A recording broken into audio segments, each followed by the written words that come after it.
Hello बच्चों, good evening. आज हम लोग बोर्ड 2020 फिज़िक्स का पेपर पूरा का पूरा सॉल्व करने जा रहे हैं। शुरू करते हैं। जब भी बोर्ड में क्वेश्चन पेपर आपको दिखेगा तो इस हिसाब से आपको मार्किंग स्कीम बता दी जाएगी कि 1 to 21 मार्क का, 21 to 27 2 मार्क का, like this, and they will give you all the constant values. And now let us start with our first question.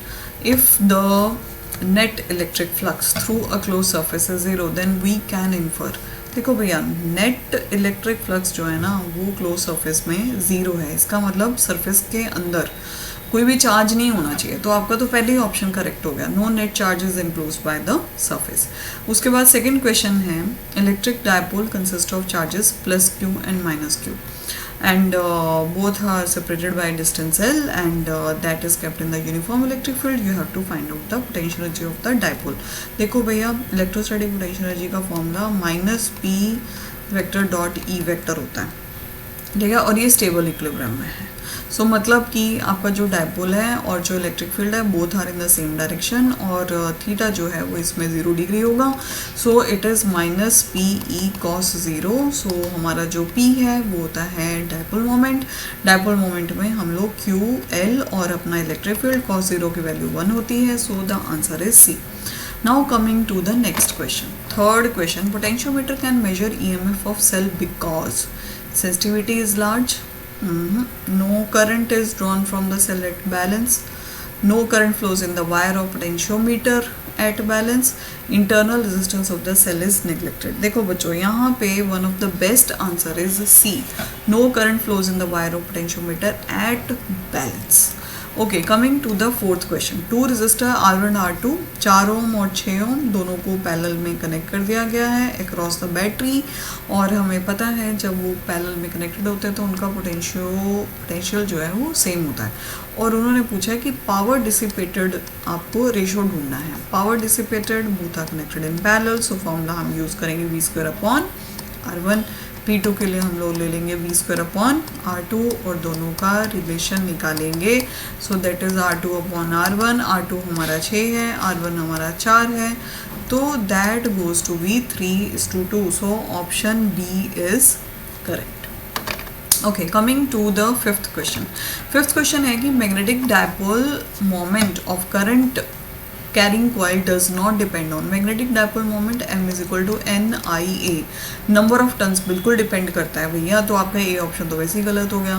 Cross sectional area ना मैग्नेटिक डायपोल मोमेंट डिपेंड करता है area of cross section पे। Current flowing in the it depend on I also. So इसका answer होगा material of the turn of the coil, तो जिसके ऊपर वो डिपेंड नहीं करती।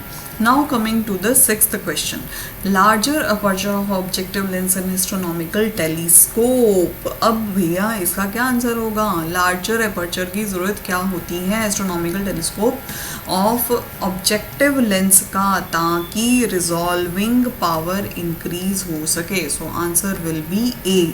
Now coming to the seventh question. Seventh question है, एक बाई कन्वेक्स लेंस है, उसका जो है रिफ्रैक्टिव इंडेक्स 1.47 दिया गया है। Immersed in liquid it becomes invisible, behave as plane glass plate. So the refractive index will be, देखो ये हमें पता है कि जब रिफ्रैक्टिव इंडेक्स दोनों मीडियम का सेम हो जाए ना तो हमें वो दिखाई नहीं देता, इनविजिबल हो गया ना, तो इसमें कोई कैलकुलेशन कुछ किसी भी चीज़ की ज़रूरत नहीं है। सिंपली आंसर विल बी ए। जब भी रिफ्रैक्टिव इंडेक्स मीडियम का और लेंस का सेम हो जाए तो आपको कुछ भी दिखाई नहीं देगा। सो सेवेंथ का आंसर हो जाएगा A. Now coming to the eighth question, for a glass prism the angle of minimum deviation will be smallest for the red colour, और मैक्सिमम किस में होगा? वायलेट में। Okay, coming to the next question, the ninth question, which of the following statement is not correct according to the Rutherford? Most of the space inside an atom is empty. भैया correct है ये। Electron revolve around the nucleus under the influence of Coulomb force acting on them। भैया correct है ये। Most of the part of the mass atom and positive charge are concentrated at centre, ये भी बिल्कुल सही है, रदरफोर्ड ने ये सारी बातें बोली थी।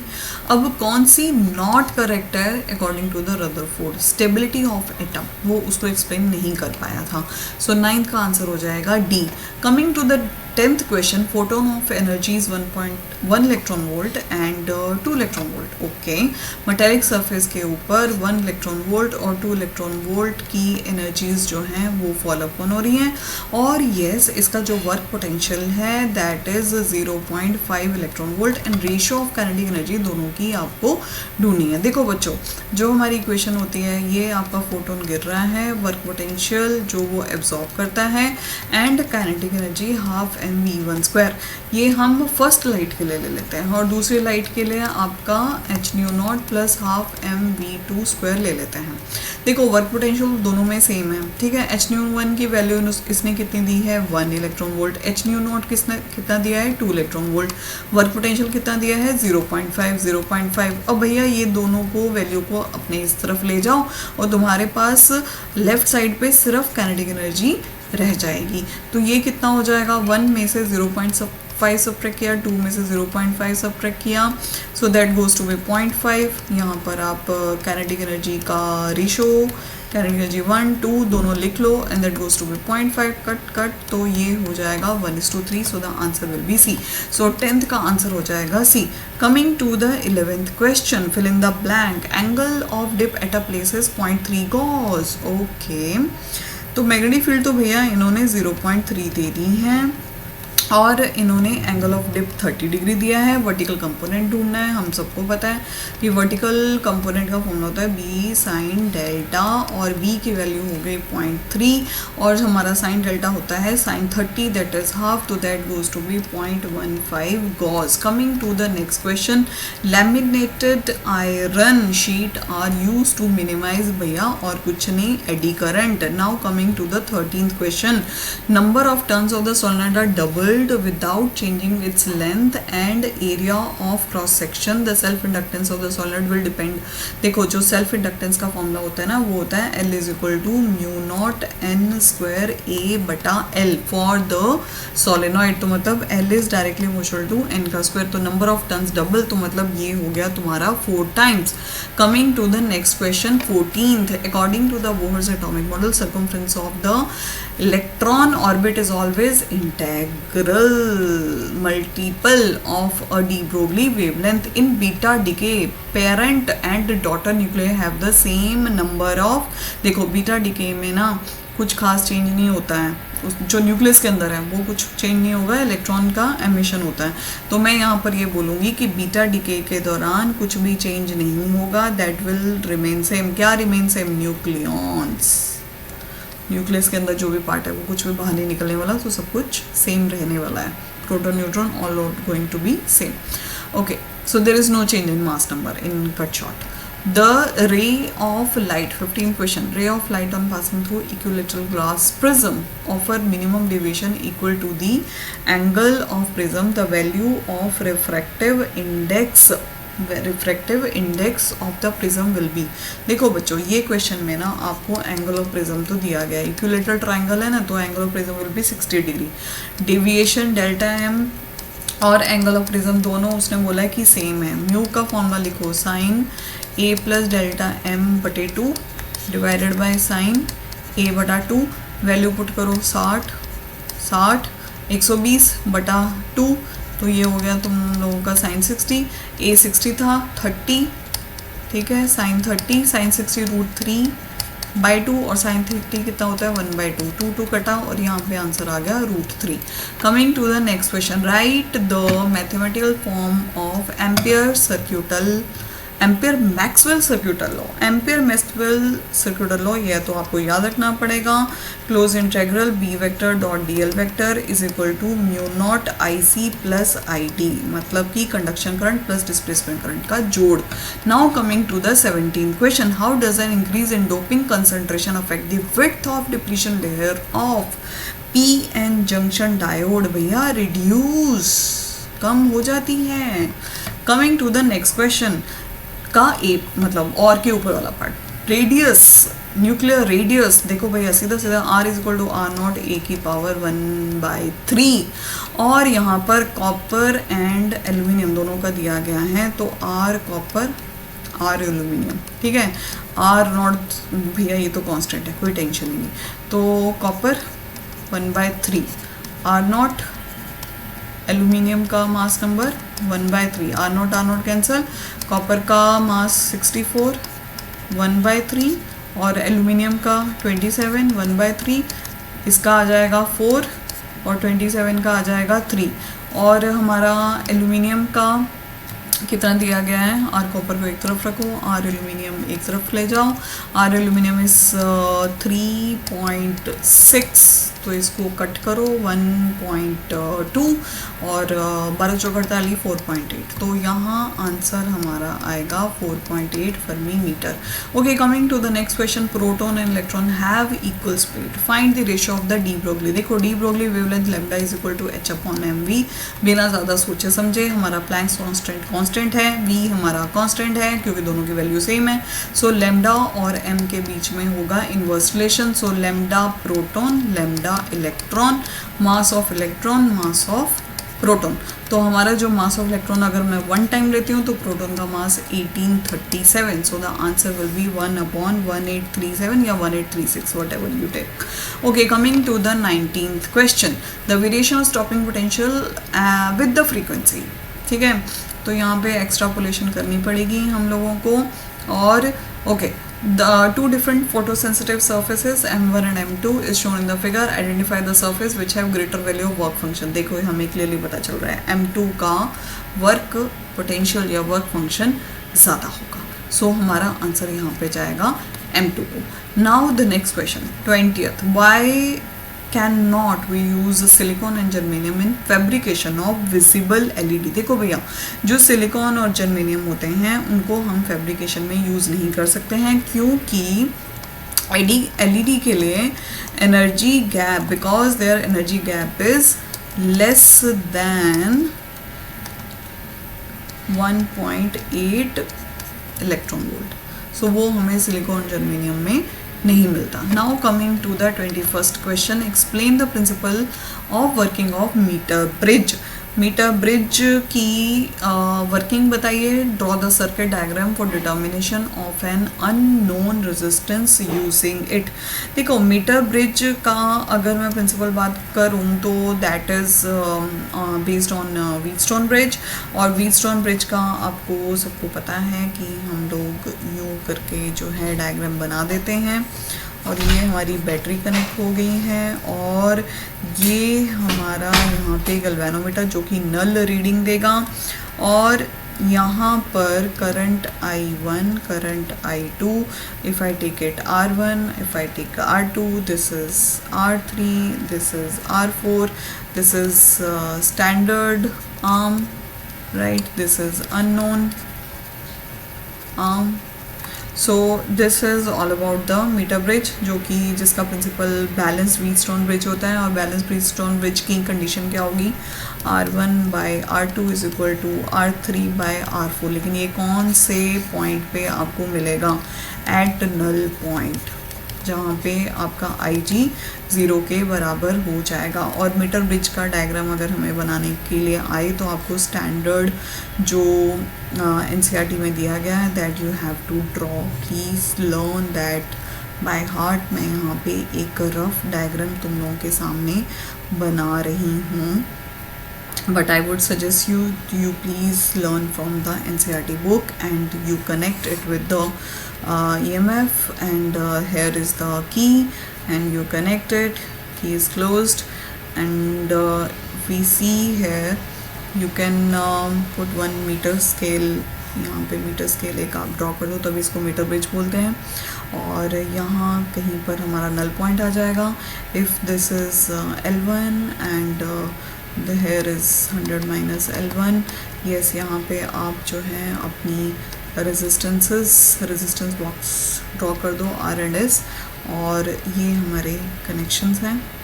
Alright, so this is how you can make everything. So this is D and this is C. So this is, here you can write this as meter scale, but I still suggest कि आप NCERT book में से अच्छे से diagram देख लो। So this is all about the working and the principle and the circuit diagram of the beta bridge. Okay, coming to the 22nd question. 22nd question में मैंने बोला है कि two space between the plates of parallel plate capacitor is completely filled in two ways. In the first case it is filled with slab of dielectric constant K. In the second case it is filled with constant K1 K2, and you have to find out capacitance of the capacitor in same cases in the is same in the two cases and obtain the relation between K, K1 and K2. Okay, देखो पहले तो आपको यहाँ पे formula लिखना है parallel plate capacitor के लिए. मान लो इट इज़ लाइक नॉर्मल क्या होता है, C is equal to epsilon naught A by D, लेकिन मैंने अभी इसमें डायलेक्ट्रिक फिलअप कर दिया. तो डायलेक्ट्रिक फिलअप करने के बाद मेरा जो फर्स्ट केस में कैपेसिटेंस हो जाएगा that is C1 is equal to K epsilon naught A by D. Okay, now capacitors, अब यहाँ पर इन्होंने सेकेंड केस में क्या किया है, इन्होंने डायलेक्ट्रिक फिलअप कर दिया, ठीक है, और ये दोनों सीरीज़ कम्बिनेशन बना रहे हैं. तो हमारा यहाँ पर सीरीज़ कम्बिनेशन का we know that it is ये हमारा रहेगा कम्बिनेशन का. और सब सिंप्लीफाई करने के बाद विच आई एक्सपेक्ट कि तुम लोग एटलीस्ट सीरीज़ में कैपेसिटेंसेस को कैसे जब जोड़ोगे तो finally you will get this result. Okay, now as per the question ये दोनों कैपेसिटेंसेस सेम हैं, तो C1 और C2 को आप कंपेयर कर दो. तो if you see epsilon naught A by D and epsilon naught A by D दोनों में कट जाएगा और आपका K is equal to 2K1 K2 बटा K1 प्लस K2 आ जाएगा. सो this is the final answer for it. और ये question जो था ये 2 मार्क में आया था. Okay, coming to the 23rd question. 23rd question में ना इन्होंने हाफ लाइफ पूछा है कि भैया हाफ लाइफ बता दो. हाफ लाइफ क्या होता है, time interval in which the number of radioactive nuclei is reduce to half of its initial value. Alright, मतलब आपका जो n है वो n0 बटा 2 रह गया, तो उसका आपको हाफ लाइफ बताना है. तो 2 different radio active nuclei have half life T1 and T2 and number of undecayed atom at that instant is n1 and n2. You have to find the ratio of their activities at that instant. So guys, what we are going to do, activity का formula ले लो. R1 is equal to lambda 1 N1 and second के लिए आपका lambda 2 N2 हो गया. दोनों की जो है आप रेशो ले लो R1 by R2, that is lambda 1 N1 upon lambda 2 N2. And if we put the values here for जितनी भी रेडियोएक्टिव रिएक्शंस होती हैं वो फर्स्ट ऑर्डर रिएक्शंस होती हैं और उनका जो रिलेशन होता है with the half life that is 0.693 divide by tau half. तो मैं यहाँ पे सीधे सीधे इसको N1 अपॉन T1 लिख रही हूँ, ठीक है. जितने भी कॉन्स्टेंट वो सब कैंसिल हो जाएंगे and finally I will get N1 T2 and N2 T1. So this is the answer for the 23rd question. Okay, now I am coming to the 24th question. 24th question बोलता है कि भैया आप wave front बताइए क्या होता है travelling wave का, और ह्यूजन प्रिंसिपल बताइए, और law of refraction at a plane surface when light passes from denser to rarer medium. देखो बच्चों, ये हम सबको पता है कि wave front is actually a surface of the constant phase, right. Alternatively it is the locus of all points in the same phase of the disturbance. अब यहाँ पर इन्होंने पूछा है कि आप रिफ्रैक्शन, ह्यूजन प्रिंसिपल की 2 डेरिवेशंस हैं, बहुत इंपॉर्टेंट है, रिफ्लेक्शन एंड रिफ्रैक्शन की. तो हर साल अल्टरनेट करके ये लोग पूछते हैं, तो इस बार इन लोगों ने लॉ ऑफ रिफ्रैक्शन की पूछ ली है. तो आप लोगों को, और वो भी इन्होंने कैसे पूछा है कि मीडियम मतलब डेंसर से वो रेयरर मीडियम में एंटर हो रही है, राइट. तो हम यहाँ पे एक वेव फ्रंट बना देंगे इस तरीके से कि वो इंसिडेंट हो रहा है, राइट. और वी नो कि ये आपका डेंसर है क्योंकि वो डेंसर से रेयरर में जा रहा है. एंड वी नो कि जब भी रेज डेंसर से रेयरर में जाते हैं तो it goes away from the normal, है ना, ऐसे समथिंग लाइक दिस. तो जब ये इंसिडेंट हो रही है तो ये एंगल आई है, राइट. और मैं यहाँ से परपेंडिकुलर गिराऊंगी इसके ऊपर, और ये अगर मेरा एंगल आई है तो ये मेरा angle I, this is R, और ये मेरा वेव फ्रंट बनेगा जो बाहर निकल रहा है. So this is something like this, और ये मेरा एंगल आर रहेगा. And this is A, this is B, this is C, E. जितने टाइम में हमारा वेव फ्रंट नीचे गिर रहा है आई विल टेक कि इसने कितने डिस्टेंस कितने वेलोसिटी वी टेक ये v1 टाइम ले रहा है, v1 वेलोसिटी से वो ट्रैवल कर रहा है in the medium and it is taking time t, उतने ही टाइम में it is moving in the medium outside, मतलब रेयर मीडियम में उसकी स्पीड बढ़ जाएगी। तो I will take different speed here v2, but time यहाँ पे हम लोग सेम लेंगे, ठीक है। और we know that v2 will be greater than v1, so here velocity will be v1, outside the medium it is v2, medium 1 ये वाला और medium 2 this one। and now let us start sin I is equal to bc, here it is bc, so bc upon ac, this is ac, okay। b से is 1, b1 into T और ac को हम ऐसे रख देंगे। Then comes sine r is ae, this is ae, so ae upon ac, ae क्या है आपका v2t अपॉन ac। अब मैं क्या करूँगी, इन दोनों को डिवाइड करूँगी, sine i upon sine r, and that is v1 upon v2, so this is how you can do this। और इसको थोड़ा और इलेबोरेट करना हो तो हम इसको स्पीड के साथ रिलेट कर सकते हैं, बिकॉज अगर मुझे रिफ्रैक्टिव इंडेक्स के साथ भी इसको रिलेट करना हो तो ईटा क्या होता है c अपॉन v, ठीक है। तो v1 को आई कैन राइट डाउन, ये v1 हो गया, v को इधर ले जाओ, c अपॉन ईटा 1, तो v1 को मैं लिख सकती हूँ c अपॉन ईटा 1 और v2 को मैं लिख सकती हूँ c अपॉन ईटा 2, तो c और c कैंसिल हो गए एंड ईटा 2 अपॉन ईटा 1, तो eta 1 sine i is equal to eta 2 sine r, और यही हमारा स्नेल लॉ बोलता है। सो हमारा 24 का ये पूरा पूरा आंसर सॉल्व हो गया। Now I am coming to the lens maker formula. Lens maker formula is very easy, अगर आपको डेरिवेशन याद हो तो बहुत अच्छी बात है, अदरवाइज मैं यहाँ पे सॉल्व कर रही हूँ। If we can start like this, 1 upon v minus 1 upon u is equal to eta minus 1 upon 1 upon r1 minus 1 upon r2, this is the first equation.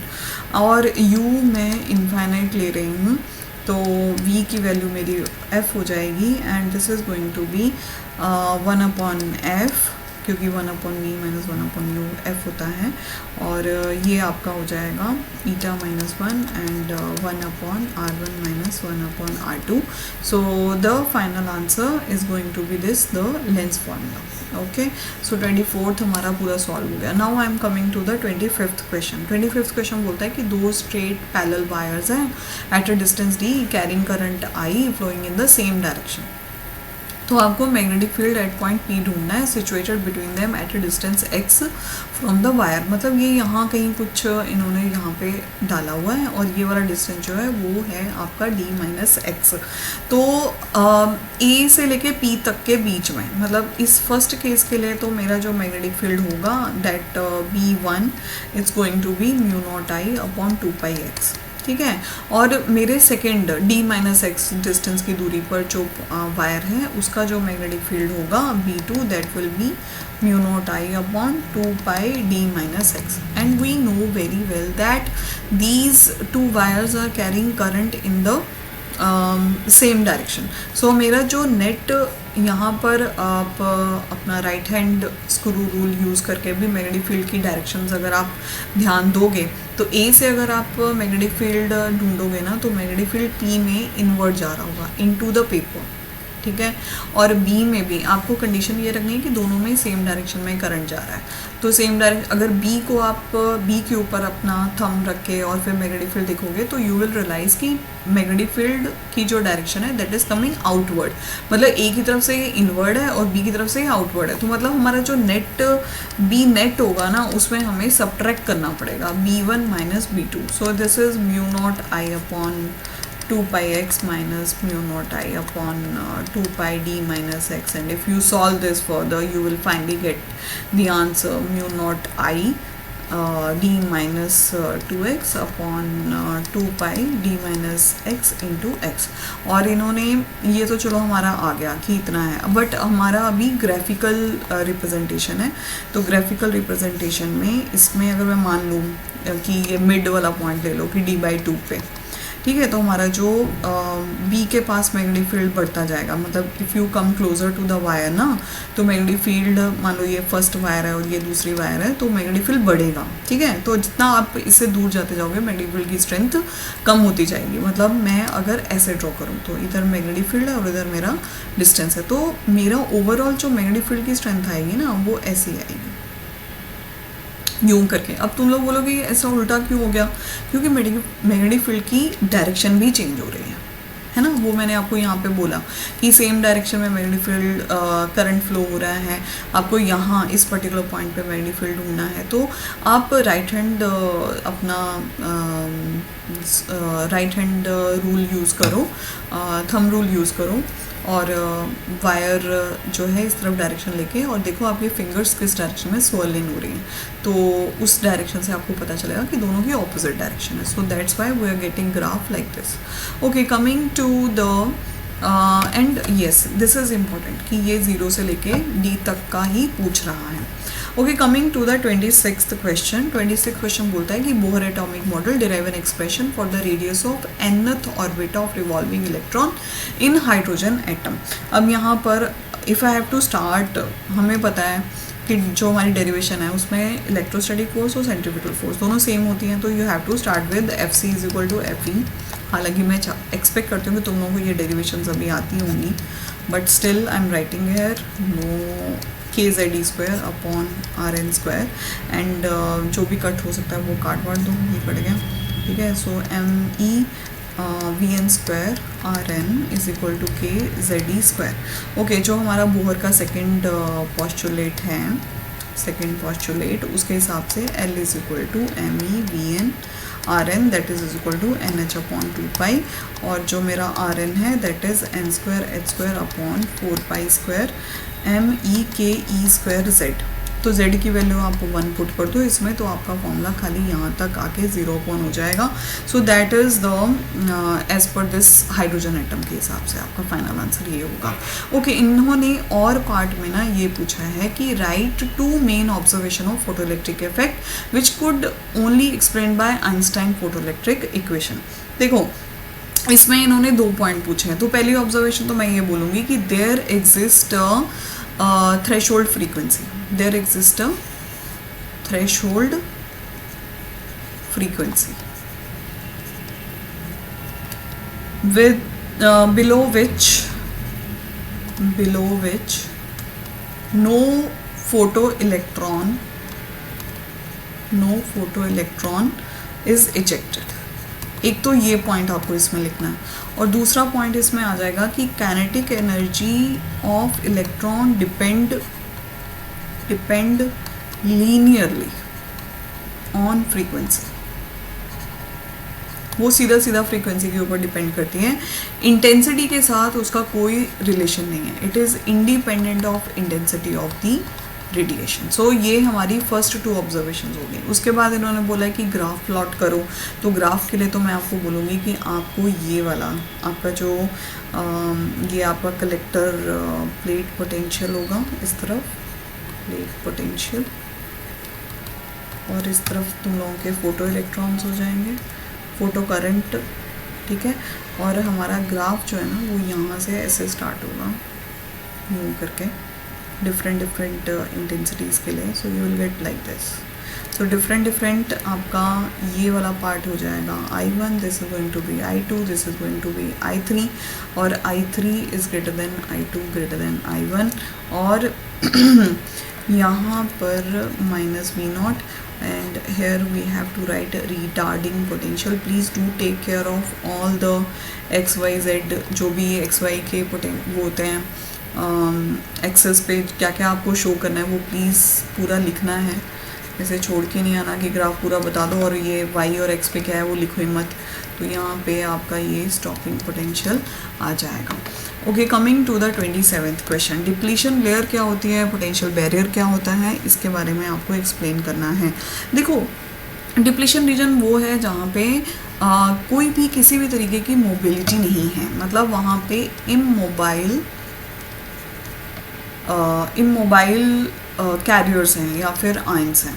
ठीक है, मैंने पीएन जंक्शन डायोड पे एक बहुत बढ़िया सी कलरफुल सी video बनाई हुई है, वो जाके देख लो।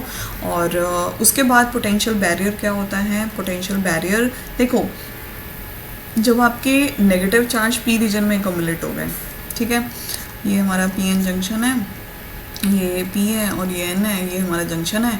तो हमारे जो नेगेटिव मतलब आपके इलेक्ट्रॉन जो हैं वो पी साइड में आके एक्युमुलेट हो गए, और जो पॉजिटिव आपके होल्स हैं वो एन साइड में आके एक्युमुलेट हो गए। तो अब ये विद इन जंक्शन के अराउंड जो पोटेंशियल डेवलप हो जाता है ना, उसको हम लोग बैरियर पोटेंशियल बोलते हैं, because this act is a barrier. It will not allow the further movement of electron to enter into it and go into the other side. So that's why we call it potential barrier. Okay, अच्छा, अब इसमें इन्होंने दूसरा question ये भी पूछा है कि फॉरवर्ड बाइसिंग पर जो हमारा पोटेंशियल बैरियर है और डिप्लीशन लेयर है उस पर क्या फ़र्क पड़ता है। It is very good question actually and very important also. जब हम फॉरवर्ड बाइसिंग करते हैं तो डिप्लीशन लेयर जो होती है वो रिड्यूस हो जाती है, डिप्लीट हो जाती है, छोटी हो जाती है, और हमारा जो पोटेंशियल बैरियर का वैल्यू होता है that also decreases. Okay, now I am coming to the 28th question, section C. Two cells of EMF E1 and E2 have the internal resistance R1 and R2. Deduce an expression for the equivalent EMF, internal resistance R of the parallel combination when connected across the external resistance R. Assume two cells are supporting each other. देखो, अब इसमें आप लोगों का diagram, ये हालांकि एक simple सी derivation है और इसका डायग्राम भी ऐसा ही बनने वाला है। दिस इज़ EMF और इसका internal resistance R1, this is EMF 2, this is internal resistance R2। और मैं ऐसा मान लेती हूँ कि करंट I यहाँ से आ रहा है, दो हिस्सों में डिवाइड हो रहा है, I1 एंड I2 में। यहाँ से ये I2 में चला गया, ये आपका I1 हो गया, और यहाँ पे आपका I जो है वो फ्लो होना शुरू हो गया। नाउ द नेट जो इक्विवेलेंट हमें मिलेगा वो हमें यहाँ पर फाइंड आउट करना है। चलो अभी लेट अस स्टार्ट। अगर मैं डेरिवेशन का पार्ट शुरू करती हूँ तो I1 is equal to E1 minus V upon R1। This is the current drawn from cell 1 and I2 is equal to E2 minus V upon R2 and net जो है that is I1 plus I2। अब हम सारी values इसमें डाल देते हैं I1 I2 की।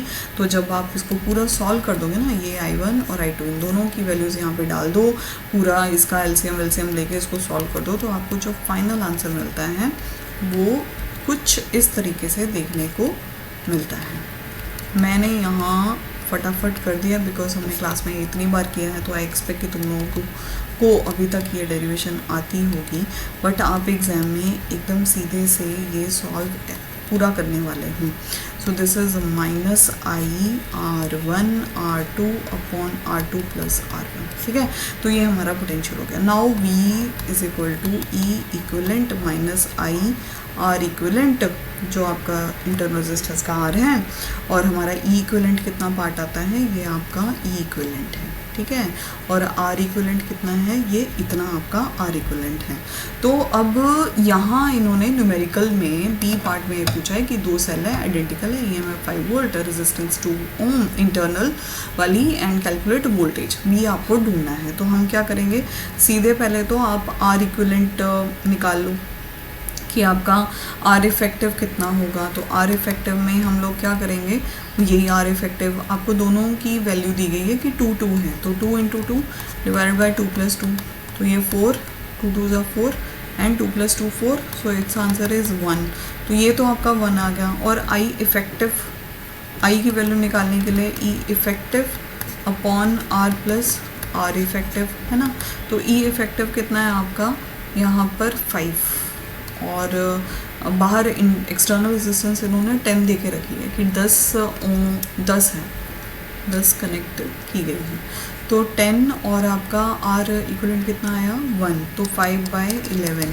अच्छा, एक इन्होंने चीज़ ये भी पूछी है कि आप वोल्टेज ढूंढिए।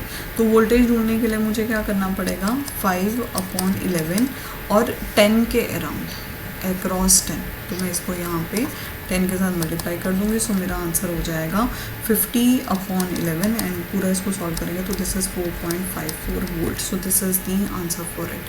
अगर मैं आती हूँ अभी 29th क्वेश्चन पे, तो 29th क्वेश्चन मेरा ये बोलता है write an expression for magnetic moment associated with current I carrying circular coil of radius R having n turns.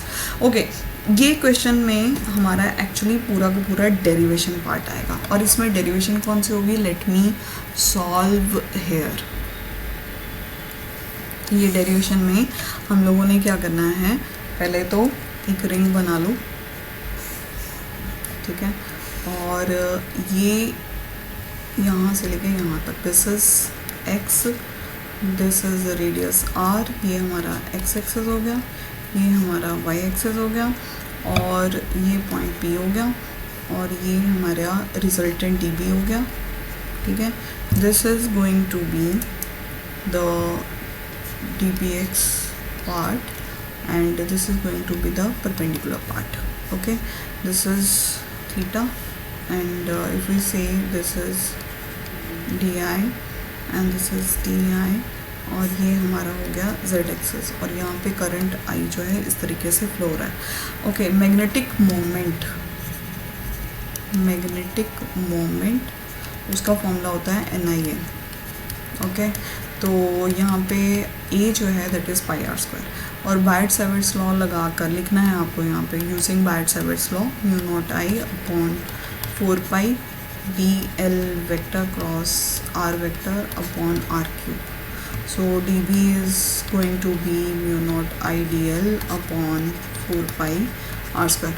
हमारे फर्दर जब हम इस डेरिवेशन को सॉल्व करेंगे, देखो जो परपेंडिकुलर कंपोनेंट है they are diametrically opposite to each other, so they will cancel out. तो बचेंगे कौन से, जो dBx कंपोनेंट है, तो dBx कंपोनेंट की हम लोगों को इंटीग्रेशन करनी पड़ेगी, ठीक है। तो ये हो जाएगा mu naught I dl 4 pi r square cos theta. अब dBx कंपोनेंट की हम जब इंटीग्रेशन करेंगे तो कॉस थीटा हम लोगों को यहाँ पर डायग्राम से लेना पड़ेगा। सो dB की इंटीग्रेशन करा तो मुझे b मिला, mu naught I r square upon 2 r square plus x square 3/2 along, this is along x axis. So this is how you can solve the derivation for this much part, कि आपको जो है expression लिखना है magnetic moment associated with current I, circular radius r, वो मैंने NIA लिख दिया और पाई आर स्क्वायर कर दिया। फिर ये दूसरा जो है coil placed in YZ plane with its centre at its origin, derive expression for the magnetic field due to point x00। So ये उसके लिए डन हो गया। Now coming to the B part, कि करंट सेंसिटिविटी गैल्वेनोमीटर की क्या होती है। Current sensitivity you have to tell, उसका डेफिनेशन बताना है, उसका एक्सप्रेशन बताना है। और अच्छा, अगर मैं करंट सेंसिटिविटी की बात करूँ तो I can write down theta upon I और BNA upon I, this is the BNA upon K, this is the expression for the current sensitivity. Okay, इसका भी B part, galvanometer has resistance G and shows full scale deflection of current IG. How can it be converted to ammeter to measure current up to this and effective resistance of the ammeter? देखो, अब यहाँ पे shunt का system use होगा, आपको convert करना है galvanometer को एक एमीटर में, ठीक है। तो हमारा यहाँ पे कॉन्सेप्ट क्या लगने वाला है कि आप एक लो रेजिस्टेंस शंट को पैरेलल में कनेक्ट करोगे विद द गैल्वेनोमीटर। तो हमारा I0 minus IG into RS is equal to IG into G। Okay, so जो मेरी इफ़ेक्टिव, इन्होंने ये बोल दिया है इफ़ेक्टिव रेजिस्टेंस क्या होगी, तो इफ़ेक्टिव रेजिस्टेंस पे मैं लिखूँगी 1/RA 1/RS और 1/G, and this is going to be G plus RS upon RS into G, and RA is equal to RS G upon G plus RS. So this is the answer for the 29th question. Coming to the 30th question. 30th question ये बोलता है resistance R and capacitance C, they are connected in series to a source. Peak value of the voltage across the resistance and capacitor and phase difference. देखो, अब अगर मैं peak value of current की बात करूँ ना, तो वो हो जाएगा I0 V0 अपॉन Z, और चूँकि इसमें सिर्फ रेजिस्टर और कैपेसिटर कनेक्टेड है तो यहाँ पर इम्पिडेंस में बनेगा are square and x C का स्क्वायर। और एक्स सी क्या होता है 1/ओमेगा सी, ठीक है।